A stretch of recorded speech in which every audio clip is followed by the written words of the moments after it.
राम राम साथियों।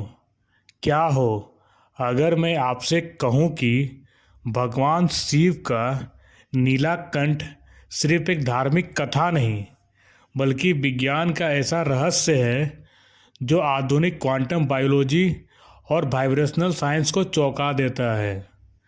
क्या वास्तव में भगवान शिव ने विष पी कर उसे गले में ही रोक लिया? क्या उनका शरीर वास्तव में ऐसा था कि जहर भी उन पर असर नहीं कर सका? क्या पुराणों की ये कहानी किसी वैज्ञानिक घटना पर आधारित है या फिर नीले कंठ के पीछे ऐसा राज छिपा है जिसे हम आज तक समझ ही नहीं पाए? आज द अननोन पाथ पर हम खोलने वाले हैं हजारों साल पुराने इस रहस्य का वो वैज्ञानिक पक्ष जिसे सुनकर आप कहेंगे, अरे ये तो आज का विज्ञान भी मानने लगा है। समुद्र मंथन में निकले हलाहल को भगवान शिव ने पी लिया, हम सब ने यह सुना है। लेकिन क्या आपने ये सवाल कभी पूछा है कि हलाहल था क्या? क्या वह जहर किसी रासायनिक प्रतिक्रिया का परिणाम था या फिर वो ऊर्जा का विस्फोट था जिसे आज का विज्ञान कॉस्मिक रेडिएशन कहता है? अगर हलाहल एक प्रतीक था तो वह किसका प्रतीक था? अगर सच था तो विज्ञान उसकी व्याख्या कैसे करता है? समुद्र मंथन। देव और दानव मिलकर अमृत की खोज में सागर को मथते हैं और सबसे पहले निकलता है हलाहल। इतना प्रचंड विष की संपूर्ण सृष्टि नष्ट होने लगती है। कथाओं में विष का असर पूरे ब्रह्मांड पर दिखाई देता है। आकाश काला पड़ता है, पृथ्वी कांपती है। ये विवरण विज्ञान में किस घटना से मेल खाते हैं? या फिर कोई कॉस्मिक केमिकल डिस्प्रेशन? वैज्ञानिकों ने जब इस कथा को प्रतीकात्मक रूप से पढ़ा तो पाया कि समुद्र मंथन नेचर की एनर्जी ट्रांसफॉर्मेशन का एक पुराना मॉडल लगता है। जहर नकारात्मक ऊर्जा अर्थात रेडिएशन, अमृत स्थिर ऊर्जा अर्थात जीवन सस्टेनिंग तत्व। लेकिन असली सवाल अब भी वही है, विष को निगला किसने? पुराणों में भगवान शिव ने विष को पीकर वहीं रोक लिया, गले में। इसका अर्थ क्या हो सकता है?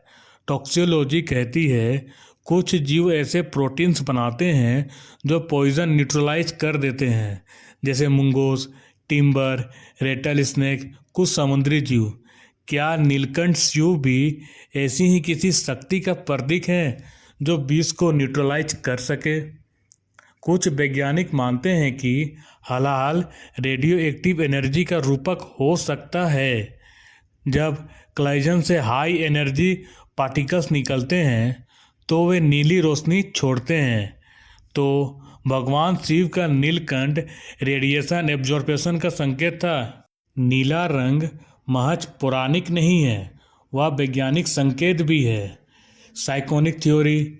जब शरीर में ऑक्सीजन कम हो जाए या टॉक्सिन रोक दिया जाए त्वचा नीली हो जाती है। क्या ये कहानी संकेत है कि भगवान शिव ने विष को अंदर लिया बट कंट्रोल्ड किया? दूसरा, कॉपर टॉक्सिसिटी थ्योरी।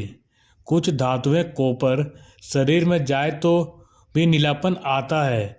देवों दानवों के समुद्र मंथन में कई धातुएं निकलती है, पुराण भी यही कहते हैं। Energy absorption theory. नीला रंग उच्च आवृत्ति की ऊर्जा को एब्जॉर्ब करके बाहर नहीं निकलने देता।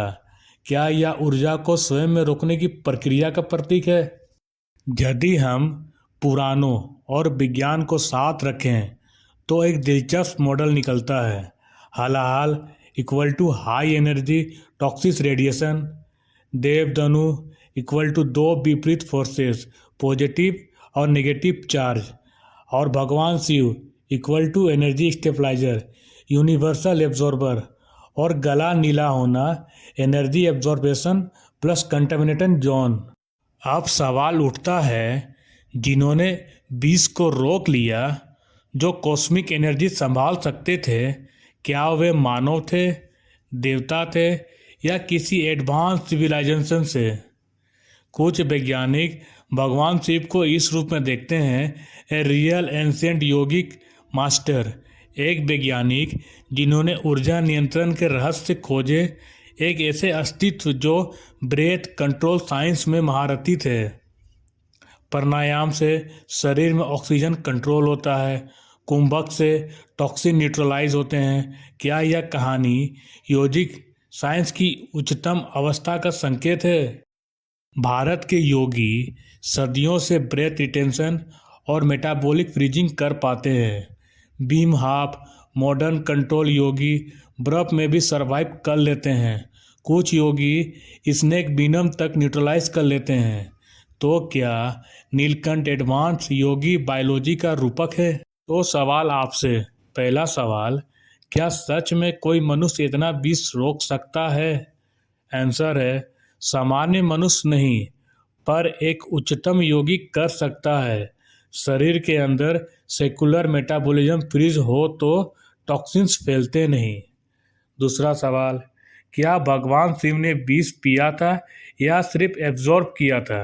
आंसर है, गले में रोकना इसका संकेत है कि विष इंजेस्ट नहीं किया गया, कंटेन किया गया। और तीसरा सवाल, तो क्या भगवान शिव एक वैज्ञानिक थे? कई मॉडर्न स्कॉलर्स उन्हें the first scientist of human civilisations कहते हैं, क्योंकि योग और तंत्र दोनों एनर्जी साइंस पर आधारित हैं।